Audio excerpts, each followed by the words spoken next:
Estimados amigos, nuevamente vuelvo hoy, 8 de marzo del año 2013, a traerles a ustedes una cátedra de nuestro muy venerable maestro Samael Aun Weor, para aclarar tantos entuertos, tanta confusión,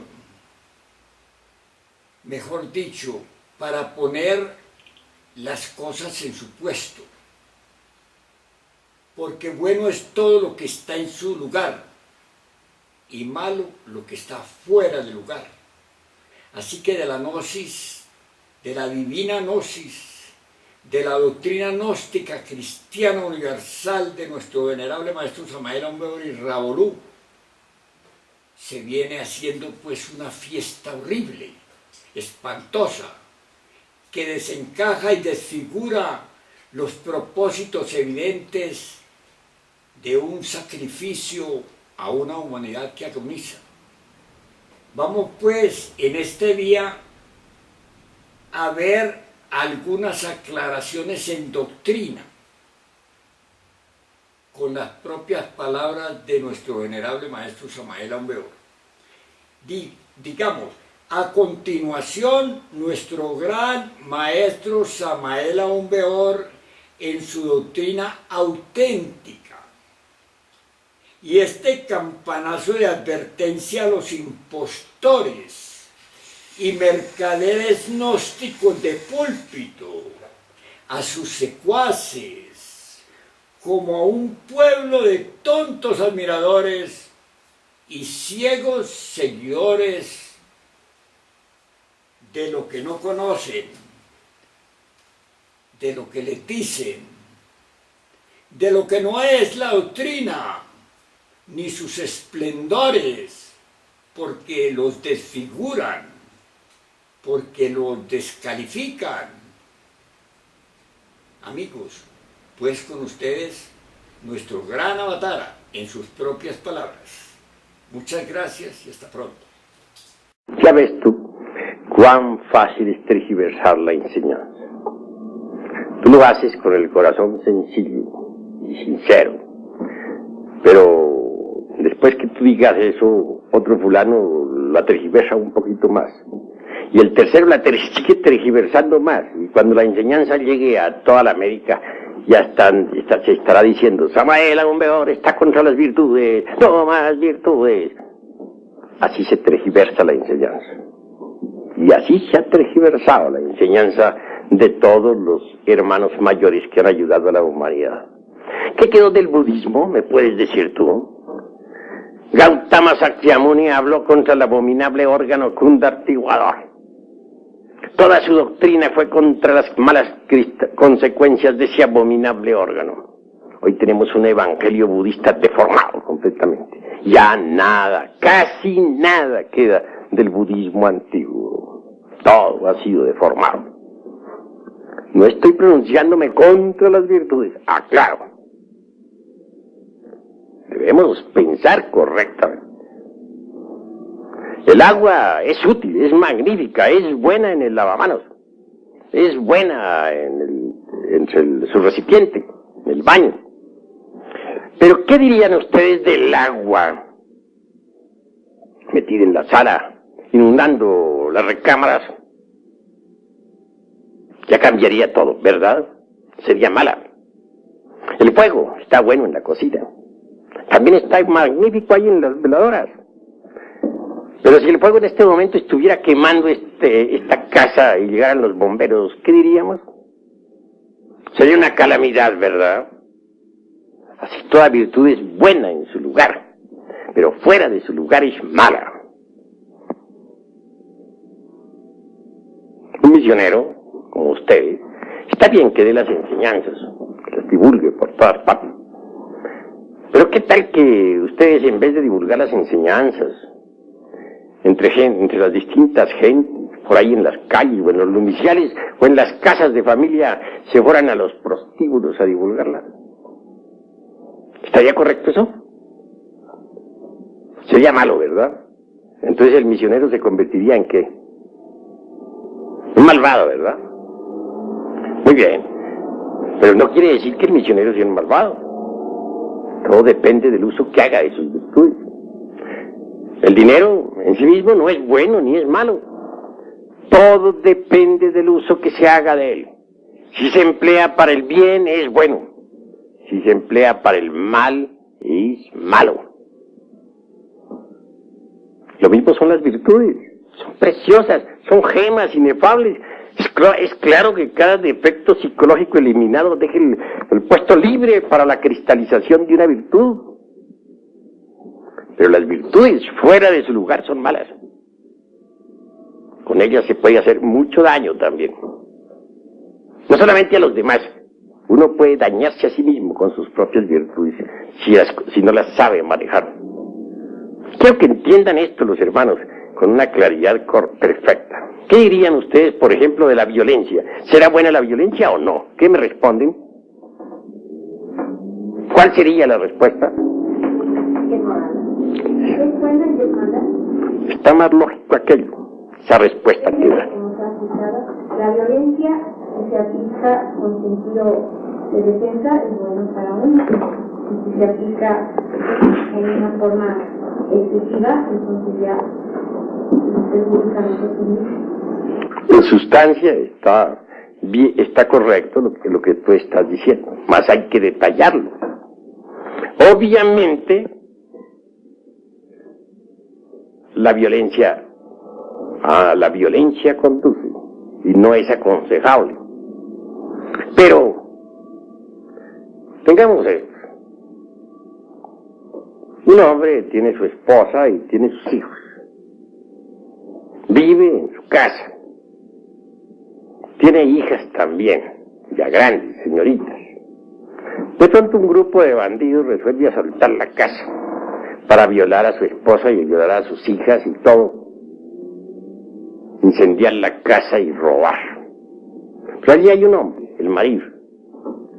Él siente cuando los bandidos penetran en la casa, es consciente de eso. Pero en vez de empuñar un arma para la defensa de su hogar, bendice a los bandidos, porque están en el camino, están en la senda. Que Dios os bendiga, hermanos de mi alma. No cometáis ese crimen tan horrible de violar a mi mujer mientras se la están violando, de violar a mis hijas mientras se las están violando, de robar mis dineros mientras están atrapándoles los últimos, de incendiar mi casa mientras ya le están metiendo fuego.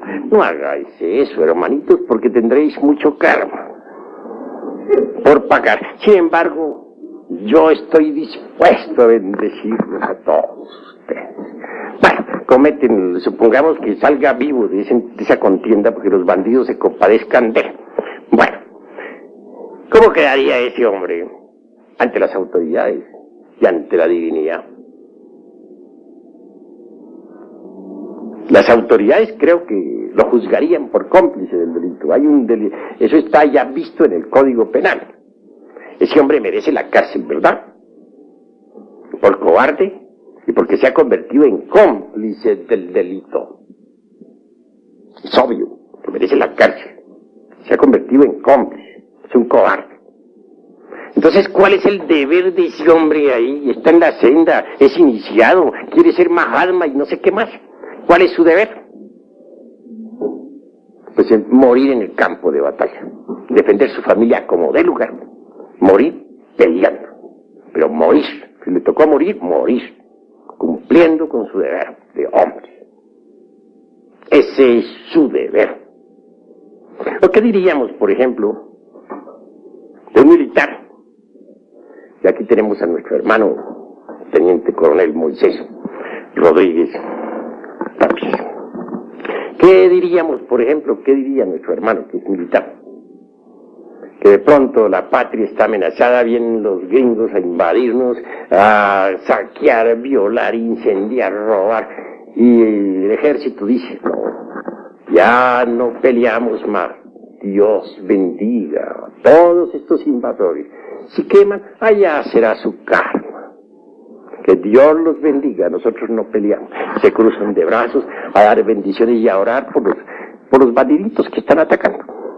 ¿Qué se diría de un ejército así?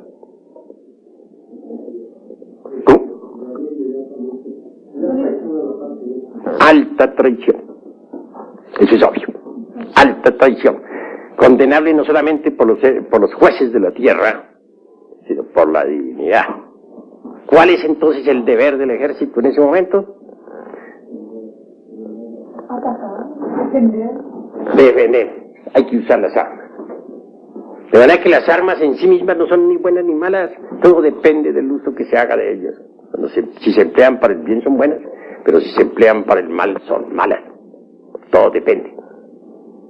Así pues, esto de las virtudes es algo que hay que reflexionar muchísimo, porque con las virtudes también no solamente se puede dañar a otros, sino dañarse a sí mismo. A ver, va a preguntar algo el hermano. Yo no he entendido en el Ramayana por qué Krishna invita a Arjuna a que pelee contra el Ajit. No he sabido interpretar eso. Que dice que no importa que lo mate, no trataba Bueno, que viva Krishna y con sus ánimos que le da Arjuna y que vive esa pelea contra los parientes, maravilloso. Yo mismo estoy de acuerdo, vamos a pelear contra todos los parientes, desenvainemos la espada y vamos contra todos. Pues, ¿sabes tú cuáles son esos parientes? Pues son todos los agregados psíquicos que en nuestro interior cargamos. Contra ellos hay que pelear y muy duro, aunque nos duela. Son nuestros parientes, pero hay que darle chicharrón. Y ni modo. A ver, hable pues. ¿Qué interpretación se le puede dar? ¿Cómo? ¿Qué interpretación podemos dar a la enseñanza evangélica de que se dan en una mentira con la otra? Eso sí, yo les aseguro que si alguien viene y me suena, pero yo le pongo la otra para que me suene más duro. No hay problema. Pero si tengo un grupo de niños aquí juntos, o si estoy de guardián aquí del templo, estoy ocupando, por ejemplo, el puesto del hermano y en ese momento llegan un grupo de bandidos a darle chicharrón a ustedes, yo ahí me la juego. Para eso está la espada y si me salen adelante, bueno, yo muero en el campo de batalla. ¿Cuál es el deber de un guardián del templo? Dime a ver. Respuesta. Aún con la vida las personas que están guardiadas. Correcto. Tú en este momento eres guardián del templo. Si en este momento alguien viene a atacarnos, vienen las multitudes, viene el vandalaje a atacar a estos hermanos, tú tienes que perder tu vida ahí si hay necesidad. Porque ese es el guardián del templo. De manera que entonces, una cosa es una cosa y otra cosa es otra cosa. Una cosa es que nosotros bendigamos a nuestros enemigos, que devolvamos bien por mal, que pongamos la mejilla derecha para que nos suenen más duro. Y otra cosa es cumplir con nuestro deber cuando llega la hora de cumplir, de defender, saber defender a los que están a nuestro cargo. ¿Entendido? ¿Hay otra pregunta? Sí, hermano. Hablando de las virtudes, se puede considerar que en muchos casos una virtud puede crear dependencia psicológica. La virtud, cuando no se sabe usar, puede crear dependencias psicológicas, puede convertirlo a uno en tirano, puede hacerle a uno dar un paso en falso, etc. Por ejemplo, ¿cuántos jueces que tuvieron la virtud del cumplimiento de su deber en épocas de la Revolución Francesa enviaron a los inocentes al cadalso? Hubo verdugos que su deber era decapitar a muchos en la guillotina. Y cumplieron con ese deber que ellos tenían. Con la virtud del deber, y los decapitaron. Hicieron caer en la cuchilla sobre sus pescuezos. ¿Es eso correcto? De manera que entonces, ¿qué? Hay que aprender a manejar las virtudes, no es que sean subestimables, son gemas preciosas, afloran en nosotros conforme los agregados psíquicos van siendo eliminados. Pero cada cosa en su lugar. Ya dijimos que el fuego está bueno en la cocina, pero no en la sala. Y que el agua está bien en el lavamanos, pero no está bien que invada las recámaras. Una cosa es buena, una virtud es buena en su lugar, mala fuera del lugar. Eso es todo. Hay que ser más equilibrados, más reflexivos, más maduros. Eso es obvio. Por ejemplo, la antipatía mecánica. Es absurda. Pero de nada sirve que luchemos contra la antipatía mecánica. De nada sirve, por ejemplo, que digamos, esta persona me cae gorda.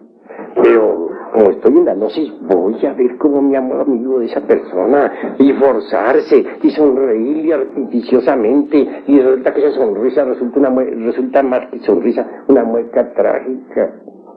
No, lo que hay es que hacerle la disección a esa antipatía mecánica, a ver por qué nos cae gorda esa persona. Esto requiere mucha autorreflexión, mucha autoobservación psicológica, mucha meditación, y al fin venimos a descubrir la causa. Una vez que hayamos descubierto esa causa, la desintegramos con ayuda de la Divina Madre Kundalini, con ayuda del fuego sagrado. Entonces aflora en nosotros la virtud de la simpatía hacia esa persona. Una virtud, simpatía hacia esa persona que antes nos caía gorda. Hay que hacerse pues conscientes de todo, vivir una vida consciente, una vida más madura, menos mecánica. A ver, hermano. Maestro, la virtud se puede aprender. ¿Aprender? Pues hombre, jamás. Esas son gemas preciosas o flores del alma que nacen en nosotros cuando hemos eliminado tales o cuales defectos psicológicos. Tengamos, por ejemplo, que eliminamos nosotros la ira, surge en nosotros la dulzura. Que eliminamos la lujuria, en su reemplazo sí surge la virtud de la castidad. Que eliminamos el odio, en su reemplazo surge la virtud del amor. Y conforme vayamos eliminando estos defectos psicológicos, las virtudes van surgiendo en su lugar. Por eso decimos que necesitamos cristalizar alma en nosotros. Y el alma es puro fuego universal. Es fuego. Ese fuego divino, ese fuego inefable debe ir cristalizando poco a poco en nosotros. Pero no podríamos hacer cristalizar el alma en nosotros si no eliminamos los defectos de tipo psicológico. A medida que vayamos eliminando cada agregado psíquico, en su reemplazo irá cristalizando ya una virtud, ya un poder, ¿no? Ya una ley, etcétera. Eso se llama cristalizar alma. Y al fin, cuando todos los agregados psíquicos estén eliminados, solo quedará en nosotros el alma. Hasta el mismo cuerpo se volverá alma. ¿Qué es el cuerpo de un mutante? Es un cuerpo ya convertido en alma. Pero para cristalizar el alma en nosotros, es puro fuego vivo. Se necesita forzosamente eliminar los agregados psíquicos. Y esto solamente es posible pasando por grandes crisis emocionales. Esto no es cuestión meramente intelectual, no, hay que pasar, para eliminar un agregado psíquico, tiene uno que pasar por terribles arrepentimientos, llorar, desesperarse, darse contra el suelo y hasta azotarse si hay necesidad. Hay que sufrir muchísimo, arrepentirse, pasar por terribles, repito, amarguras. Si uno no pasa por esas crisis emocionales, pues no desintegra lo que debe desintegrar y no cristaliza las virtudes. Y no cristaliza el alma. Pero cuando uno logra cristalizar el alma y se convierte todo en alma, entonces resplandece gloriosamente. Es una llama más de la gran hoguera, ardiendo entre la aura magnífica del universo. Así nos enseña la doctrina del fuego. Y así debemos nosotros comprenderlo. ¿Alguna otra pregunta? Eros es el fuego, y la Madre Divina es fuego también en nosotros. ¿Cómo se hace para que Eros resista, para llegar a lo máximo de fuego en nosotros, que no se nos escape como agua? ¿Qué? Que no se nos escape. Es que Eros es fuego, el fuego sexual, que emana de la mónada. La mónada a su vez la recibe del logos. Ese fuego erótico surge concretamente desde la Valquiria, desde Buddy, en la manifestación. No se escapa cuando no se derrama el vaso hermético, cuando el vaso que contiene el aceite permanece incólume. Pero si se derrama el vaso de Hermes, ese fuego erótico se escapa, se pierde, y entonces ¿con qué vamos a trabajar? Nosotros necesitamos del poder de la mónada, si es que queremos lograr eliminar los agregados psíquicos. Así se debe entender, así se debe comprender. ¿Hay algo más que preguntar? ¿Hasta dónde ese juego se debería quitar? ¿Se debe qué? ¿O hasta dónde se debe trabajar con ese juego? ¿Debe ser de forma también rítmica? ¿O se puede llegar a calentarse el fuego? El fuego se manifiesta o se debe usar, para ser más claro, durante todo el trabajo esotérico de forma pues perfecta, rítmica, porque hay tiempos de plus y hay tiempos de minus, hay tiempos de mahambantaras particulares y tiempos de mahaprarayas particulares, tiempos de actividad y tiempos de reposo. A cada época de actividad debe sucederse una pausa magnética creadora. De todo existe el biorritmo. A ver, hermano. Volviendo a lo de las crisis emocionales que usted mencionaba, sería congruente que una persona que esté interesada realmente en realizar la gran obra viviera a su ser, lo hiciese pasar por esas crisis emocionales. El ser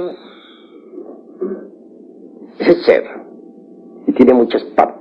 ¿A cuál parte del ser te estás refiriendo? Por lo menos al entrenador oncológico, a la luz particular.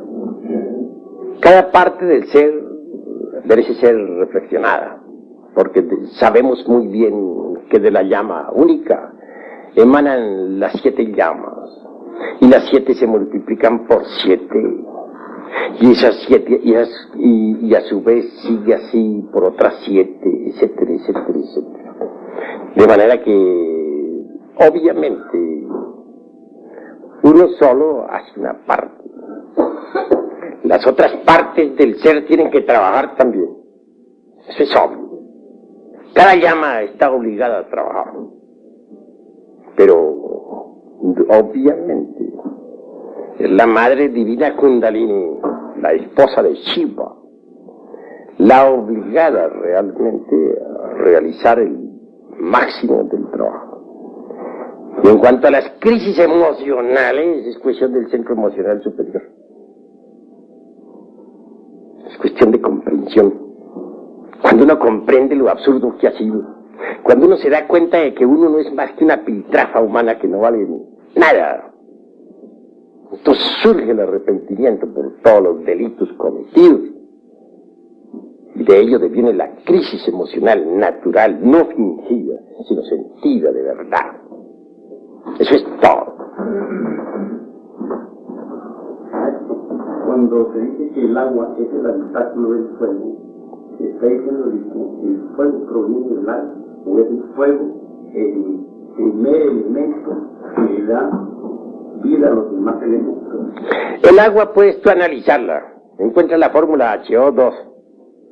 Pero esa H2 sin fosfato quedaría incompleta. Hay que añadirle a la fórmula el fosfato. De manera que entonces no podría existir el agua sin el elemento fuego, que es lo primordial, es lo fundamental. Cuando el fuego condensa, primero lo hace en aire, después en agua y por último en tierra. Tú puedes conocer los elementos químicos del agua, la CO2. Puedes conocer los elementos químicos de la tierra y saber lo importante que es el carbono. Puedes conocer los elementos químicos del aire y saber lo que es el nitrógeno y el oxígeno. Pero ¿cuáles son los elementos químicos del fuego? ¿Quién ha analizado esas sustancias? ¿Cuál es su fórmula? Hasta ahora es desconocida. ¿Por qué? Porque es la expresión viva de la seidad, es la reflexión del logos en el universo. De manera que del fuego sale todo. Y si no trabajamos con el fuego, desintegrando nuestros defectos psicológicos, marcharemos por el camino del error. Maestro, Lucifer, pero la gente de Lucifer, la madre de nosotros, en el trabajo en la plaza. Pues Lucifer es el fuego, es el Fojat, es el azufre de los alquimistas medievales. Obviamente la reflexión del Christus cósmico o del Vishnu en nosotros y dentro de nosotros.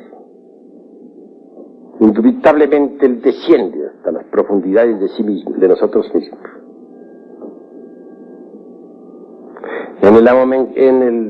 En cuestiones de esoterismo crístico decimos que es el diablo cuando todavía nosotros no hemos eliminado los agregados, porque en él se refleja entonces todos nuestros defectos. Pero si nosotros desintegramos nuestros agregados psíquicos, él resplandece. Y se integrará con nosotros para transformarnos transformarnos y convertirnos en mutantes. ¿Qué es un mutante? Es un hombre integrado con Lucifer. Eso es un mutante. Lucifer nos da todos los poderes, nos da el elixir de larga vida, nos da el poder sobre los elementos del fuego, de los aires, de las aguas y de la tierra. Pero para que Lucifer resplandezca en nosotros, se integre con nosotros, necesita primero ser blanqueado. Por eso dicen los alquimistas medievales: quema tus libros y blanquea el latón. Hay que blanquear el latón. Necesitamos blanquear al diablo. Cada uno de ustedes tiene el diablo negro como el carbón. Horrible. Necesitan blanquearlo. Solamente lo pueden blanquear ustedes, cada uno de ustedes, desintegrando sus agregados psíquicos. El día que lo hagan, ustedes se integrarán con él y él con ustedes, y les entregará a él el tesoro escondido, el vellocino de oro, y les dará todos los poderes. Antes no es posible. ¿Comprendido? ¿Alguna otra palabra? Cuando el cristianismo nos debido a la necesidad de tomar una determinación que aún aparece en su fuerza mala, puede servirnos llevar para comprender aquello de que hay obstáculos. Bueno, habla más claro, que no te estoy entendiendo. Barájamela más despacio, más claro, más despacio y más fuertemente. Cuando el arrepentimiento nos surge, maestro, cualquier determinación que nosotros tomemos debido a la multiplicidad del ego para, digamos, para castigarnos como lo hacía San Antonio, San Francisco, es que aparentemente podría ser una maldad, puede ser nos puede ayudar en el camino de la autorrealización para eliminar determinados agregados. Bueno, en esto no hay dogmas. En esto lo que hay son inventarios, sumas y restas, multiplicaciones y divisiones. Hay que saber qué es lo que nos sobra y qué es lo que nos falta, sin dogmas. En primer lugar, lo que se necesita es saber si no surge el arrepentimiento en nosotros. Si verdad no surge es porque somos perversos. Porque cuando surge en nosotros es porque todavía no hay perversidad. Pero si no surge, somos demasiado malvados, demasiado perversos. Obviamente, mis queridos amigos, ¿qué hay en el arrepentimiento? Algunos lo traducen en una forma y otros en otra forma. Hay quienes dicen que es cambiar la forma de pensar y citan términos griegos y etcétera, etcétera, etcétera, y otras tantas hierbas. Perdónenseme la franqueza, pero no estoy de acuerdo con esas concepciones. Cuando uno en realidad de verdad se enfrenta a su propia mónada divinal, que emana del sagrado sol absoluto, y mira hacia abajo lo que tiene en el fondo y se da cuenta de todas sus barbaridades, hay arrepentimiento. Trabaja con arrepentimiento, pasa por las emociones, y pasa por las crisis emocionales. Pero cuando uno se ha alejado tanto del sagrado sol absoluto, que ya las emanaciones, las ondulaciones cósmicas del sagrado sol absoluto no le llegan, porque está demasiado desviado, alejado, caído en la magia negra, es un caso perdido. En ese caso es un malvado. Y ese malvado tendrá que castigarse mucho a sí mismo. Necesitará pasar por horribles penitencias, obviamente. Necesitará ser muy sincero consigo mismo, demasiado sincero, a fin de que pueda en verdad desintegrar los agregados psíquicos inhumanos que en su interior carga. Pero antes de todo, si no le ha llegado el arrepentimiento es porque es un malvado, perverso. Ha llegado a la perversidad, porque una cosa es la maldad y otra la perversidad. El perverso ya no tiene remordimiento ni arrepentimiento. Es un caso perdido. Ya no lo tocan las ondulaciones cósmicas del sagrado sol absoluto. Por eso no siente ni remordimiento ni arrepentimiento. Se vuelve cínico y se convierte en habitante del reino mineral sumergido. Ingresa en el mundo de 96 leyes. Eso es todo. Pero, ¿cómo hacer en ese caso para lograr que el que no tiene arrepentimiento se arrepienta? Repito, necesitará apelar a mucha fuerza de reflexión para analizar sus defectos psicológicos y hasta hacer ciertas penitencias rigurosas y disciplinarse, etc. Bueno, he dicho. ¿Alguna otra palabra? ¿Alguna otra pregunta? Desde la pregunta de usted sería saber, o tener esta inquietud. Si me cuenta que, según lo dice usted, en promedio tenemos un 3% de conciencia libre, en promedio. Eso podría decir que hay una parte de nuestro lugar que no está en él. Entonces, si vemos, pongamos como al Fausto, y cómo llama a su ser, no hay una fórmula exacta para uno trabajar o para uno invocar lo que se. Bueno, eso que detrás de esa pregunta hay un resorte de curiosidad, en el fondo. En el fondo hay un resorte de curiosidad. ¿Te gustaría trabajar con él sencillamente porque se ha oído hablar tanto sobre él? Habla Goethe, habla el doctor Faust, el cantador y mago. Se citen tantos textos que bien vale la pena intentar alguna amistad con él.